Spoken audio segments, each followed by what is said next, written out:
Racyabitse ibanga ry'urugo Elina. Hasike karacyapfundikiye. Of course karacyapfundikiye. Ya, ngo umugore ntago ari siniyanga ikozwamo ikiko na buri wese. Agusabye isundi ko mu havinga fani mutarakora uko yabyemera. Tutarakora ubukwe. Yego. Uri kundeba, wanshimye. Icyo navuga ni kimwe. Muraho neza mfura z'i Rwanda, ikaze iwacu muri Hobe Inshuti Garden muri Sanga ni mu rugo, iherereye mu Mbogo Gasabo ahari imbibi na Ndera, aho mwakirwa n'Uburiza Green Company Limited. Tufitiye amajardin meza cyane, amatente meza cyane, ama big tent. Hahandi ku munsi twakira amakwabiri kandi bakabona uko ifotoreza heza. Tubafite sare nziza y'agatangaza yakira abantu guhera ku 1000 kuzamura. Kandi wanayikodesha nta kibazo. Tufite ibyo kurya byiza, ibyo kunywa byiza, cyane ko dufite igikoni cyiza ndetse cyujuje ubuziranenge. Dufite ibyicungo by'abana wasohokana n'umuryango wawe. Kandi nawe musore ushaka gukora proposal ni karibu muri Sanga, tubakorera decoration nziza itangaje. Ikaze muri Hobe Inshuti Garden muri Sanga ni mu rugo. Mwareba izo nimero ziri kuri screen mukaduhamagara cyangwa se mukatwandikira kuri WhatsApp. Ndumuranga Tina, ndumuranga byajyangira dukunda nirwo rukundo manda ruranda. Tangiza inkuru yawe nanjye mubera umuranga mu museso uzatega amaso. Love is not a game. It's fire, it's rain, it's in the frame.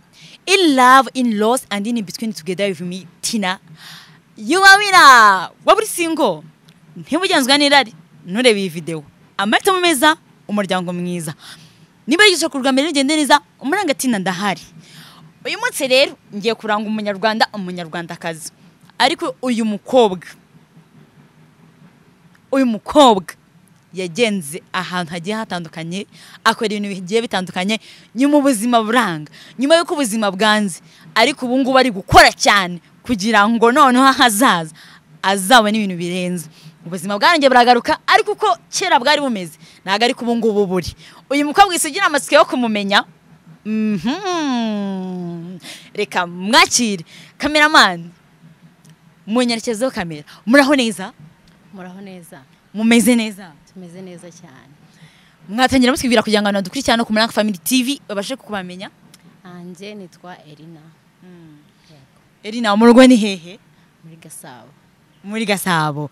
Elina twishimiye kubana nawe, ikaze ku Muranga Family TV. Yego nanjye nishimiye kubana namwe.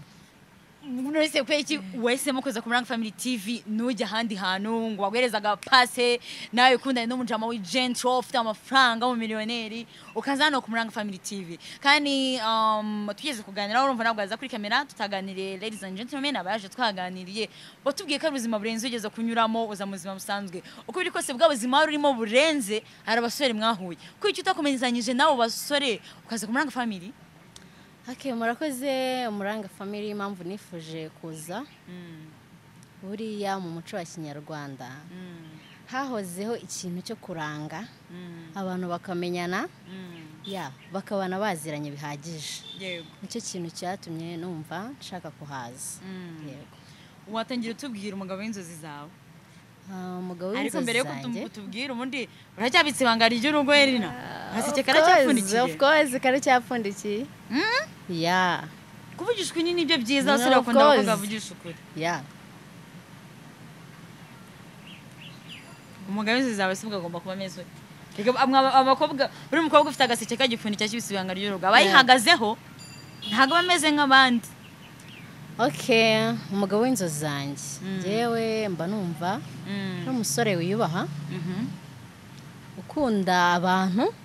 Buriya hari abantu badakunda abantu cyangwa se yagera muri society muri kumwe ukabona nta byishimiye. Yego, nkunda umuntu ugira indangagaciro zo kwiyubaha ubwe kandi ikindi akanakubaha. Hari igihe ukundana n'umuntu ariko atakubaha. Yego.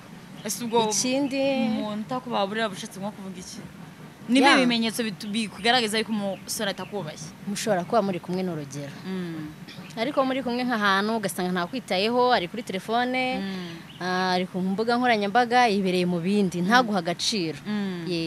Nta agaciro n'umwanya wabafashe kugira ngo mube muri kumwe. Akomeza tubwira. Ikindi nkunda umusore muremure mwiza nyine ariko atari inzobe atari n'igikara cyane. Ikindi hano umusore unanutse umusore w'ibogari nyine w'ibogari yego ase umuntu umusore w'ibogari birameze gute ya nyine umusore w'ibogari ureba ukabona nyine yambara umwenda ukabona arimo aruzuye wese afite amatuza kubera icyo amatuza yego ni byiza bituma agaragara neza njye mba mbona agaragara neza yego ikindi umusore uzi gukora cyane ikindi nkunda umusore utuje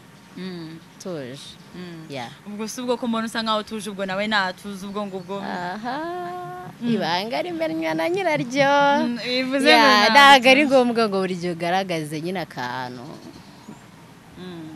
hari aho ugera uganira cyane bihambo niko meze niko nengewe niko nitereye yego nakomeza utubwira inzoga nta kibazo nta mugabo udafata ku gacupa yego bivuze ngo umuntu uzi ko yibase adafata ku gacupa ntabwo ari umugabo oya ntabwo mvuze ko atari umugabo ariko kuba umuntu yagenda agafata agacupa kisengere ntabwo bisobanuye ko ari umusinzi cyangwa se atiyubaha sibyo kugenda ugafata agacupa ukinywera ntubizanemo amahane ukamenya aho ugarukira tumva ntacyo biba bitwaye mu buzima yego atajya gusenga nta kibazo si itegeko kujya mu iteraniro ntabwo ari itegeko kujyayo ariko kuba yubaha imana kandi akanasenga akabigaragaza akagaragaza imico myiza mba numva ibyo bibaye yego ese imico myiza ku mugabo ni nk'igihe imico myiza ku mugabo numva ku mugabo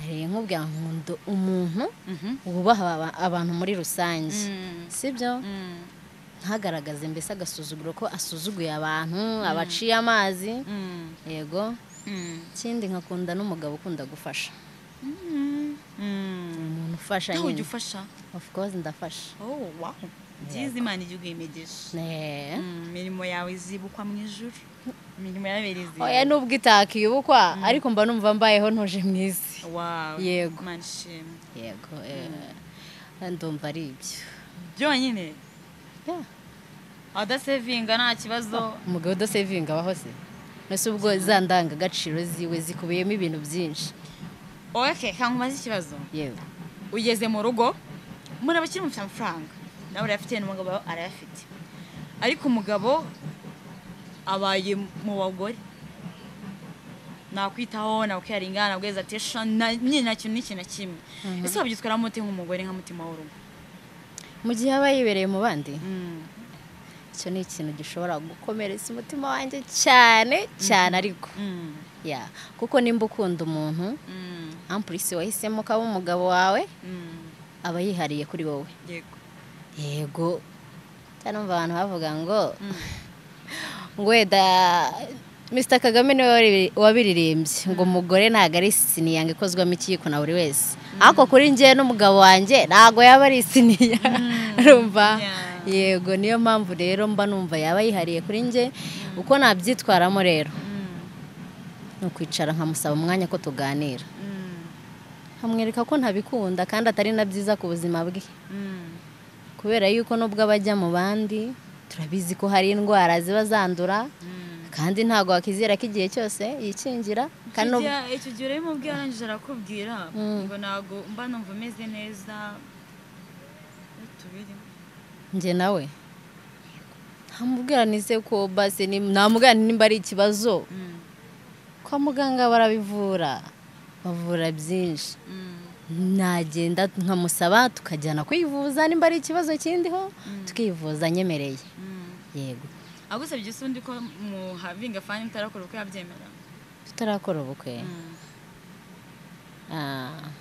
ndumva byaterwa n'ibihe turimo ako kanya nyine arashaka mu havinga fani nyine ntabwo wabura guhakana nk'umukobwa sibyo ariko nanone buriya hari ikintu mbona nk'iyo umuhungu akubwiye tunsure ukabyemera uba witeguye buri kimwe yego rero ntashaka kubikora ntabwo namusura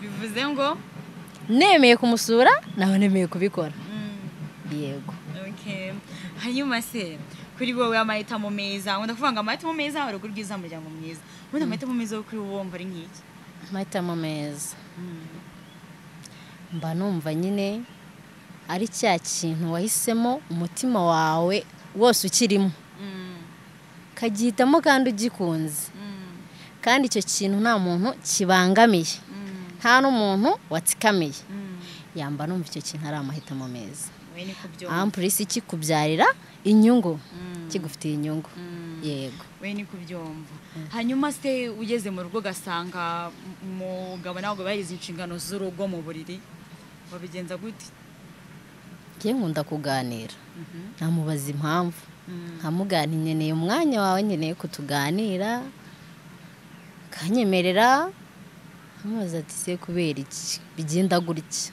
ikibazo kiye haba hari aho mfite amakosa nkayakosora akubwiye ko ararwaye ndwaye iyo byaba byoroshye cyane kwa muganga kandi biranze uranamubwiye ngo ndashaka ko njya kubyara hanze n'undi musore akavuga ati no akabyanga asenya icyo gihe nifashisha imiryango si bwo mawe yagufasha iki ikaza ikatuganiriza wese ntabwo uzi yuko mu miryango tuba dufitemo ba masenge haba hari ba pare b'abahungu sibyo kiri ku mugabo ni we mugore yego uri kuvuga ngo ukeneye umwana kandi umugabo wawe ntabwo bimeze neza ntabwo abyara yego no mu rugo no mu buriri ntabwo bimeze neza nyine uragiye no kwa muganga biranze ese unanamusabye ati se mugabo mwiza wambabariye nkajya kubyara mbasi hanze tukazana umwana cyangwa se tukamwadopta akavuga ati no wabigenza wasenya ese iyo miryango ye wayizana amahanga akagufasha iki amahitamo y'umuntu aba agoye aba anakomeye kuri njyewe ntashaka ko tubyara nako ntabishoboye nuko muganga byaranze nta nicyo giteye nawe yifuza ngo umuryango ushaka biragoye usi wamuta cyangwa mwaguma biragoye pe biragoye kuba nafata umwanzuro wo kugomeza kubana nawe kandi byibura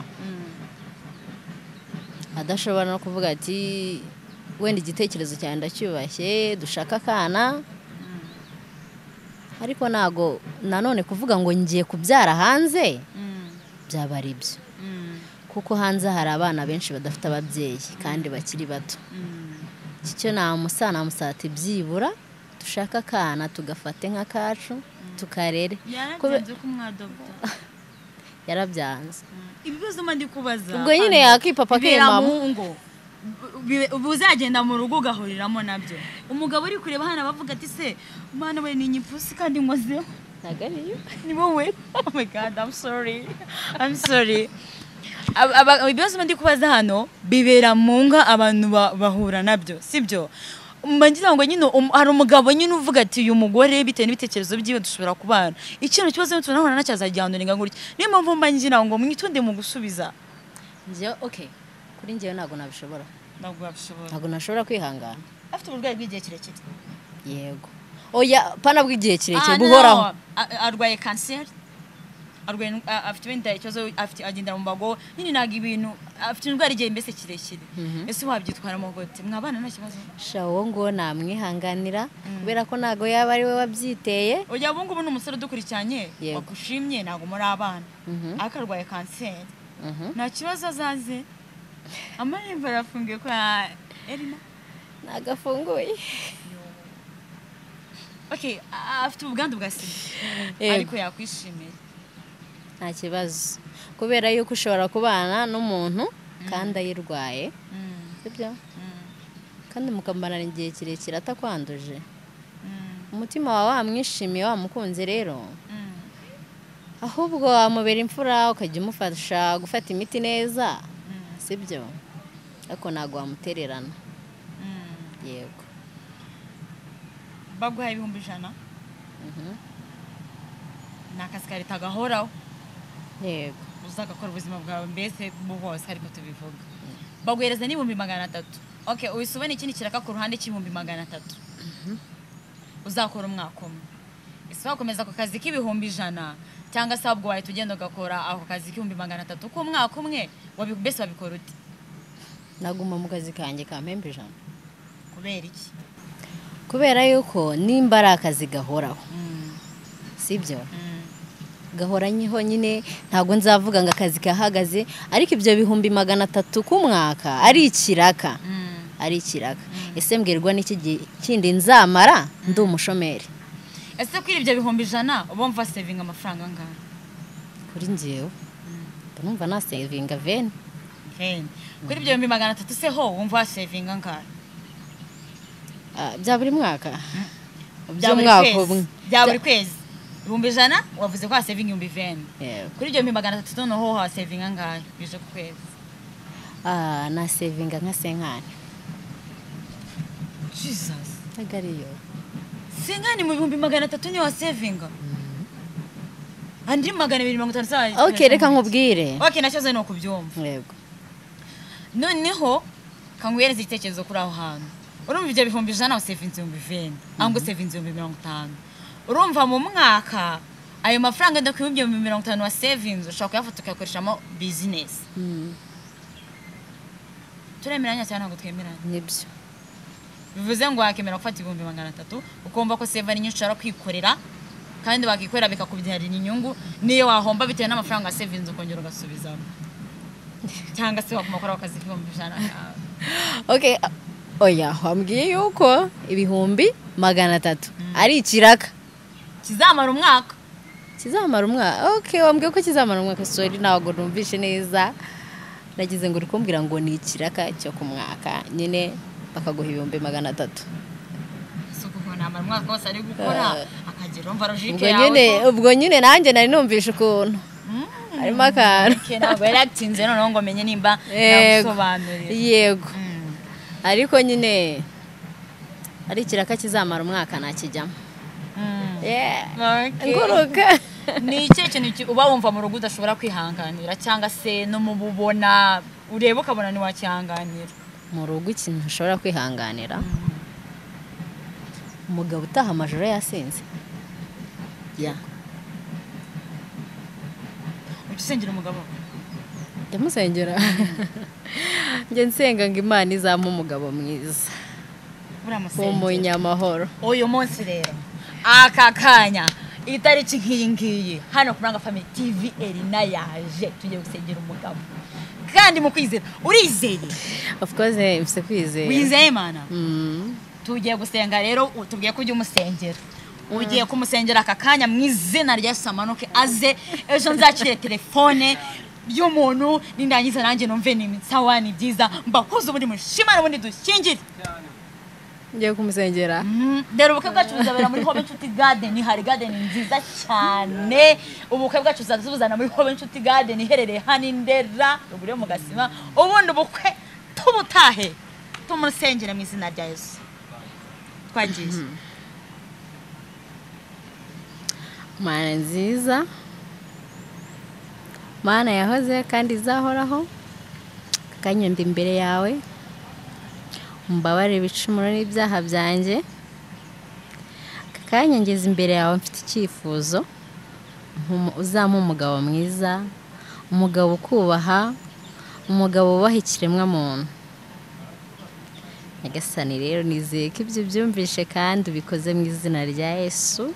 Amen. Amen. Niba udafite kwizera Imana imureme mu izina rya Yesu.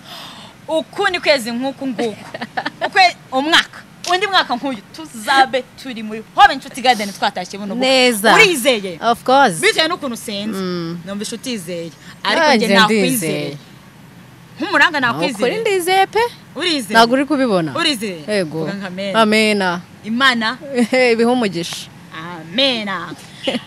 Hanyuma hari umuntu tukijana ku Ranga Family TV mugenera ubutumwa arumva yagushimye arumva yagukunze suppose ko muri kumwe umubwira urifuza iki wamubwira iki n'icyo udashaka kuri we ari kubona umubwire uri kundeba wanshimye icyo navuga ni kimwe byinshi nabivuze umusore wiyubaha wubaha abantu, wubaha ikiremwa muntu, wubaha umuryango asanze, kuko nanjye nubaha abantu bose. Yego. Ndahari nyine. umwihariko wawe ni wowe. Umwihariko wanjye sobanurira. Umwihariko wowe hano nakira abakobwa bagiye batandukanye tuganira batubwira ibintu byinshi bigiye bitandukanye, ariko se wowe wumva barusha iki? Ubumva uri comfortable kuki? Umwihariko wanjye njye nuko ndi umuntu udapfa kurakazwa n'ubusa cyangwa se n'ikintu cyose kibaye, kuko mba numva ko ibintu byose bibaho mu buzima kandi bishoboka. Rero nuko ntajya mpfa kurakara ngo mbe nagutombokana ngo nkubwire nabi cyangwa se mbifate nk'ibintu bidashoboka muri iyi si. Pfa kuba ubona ko byabaye ukaza ukambwira ati ibi byabaye, tukabiganiraho tukabikemura. Njye numva ari wo mwihariko wanjye. Murakoze cyane. Erina ubuzima muri make. Woroshye ubuzima. Ari nakunigana ijambo nyamuneka. Nimba hari ikindi kintu agomba kumenya utavuze cyangwa se nakubajije ariko kumva ko ari ngombwa ko agomba kukimenya, wakimubwira. Ndumva ari ibyo njye. Urumva ari ibyo bihagije. Okay. Mwakoze cyane kudukurikirana no ku Muranga Family TV. Nimbere namushimye, hasi ari nimero wamamagara cyangwa se ukanyandikira kuri WhatsApp. Ari group WhatsApp duhuriramo nayo waza. Abantu benshi badakunda kuza kuri kamera, iyo group WhatsApp niyo iba irimo abantu benshi. Niyo Muranga Family TV. Hasi rero wakanda kuri iyo link and then ukaza tukabana, welcome. Badakunda kuza kuri kamera nabo tukabafasha nta kibazo. Amahitamo meza, umuryango mwiza. Nishimye cyane kubana nawe Erina. Nanjye nishimye cyane kubana namwe. Namwe mwadukurikiye mwakoze, mukomeze kugira ibihe byiza.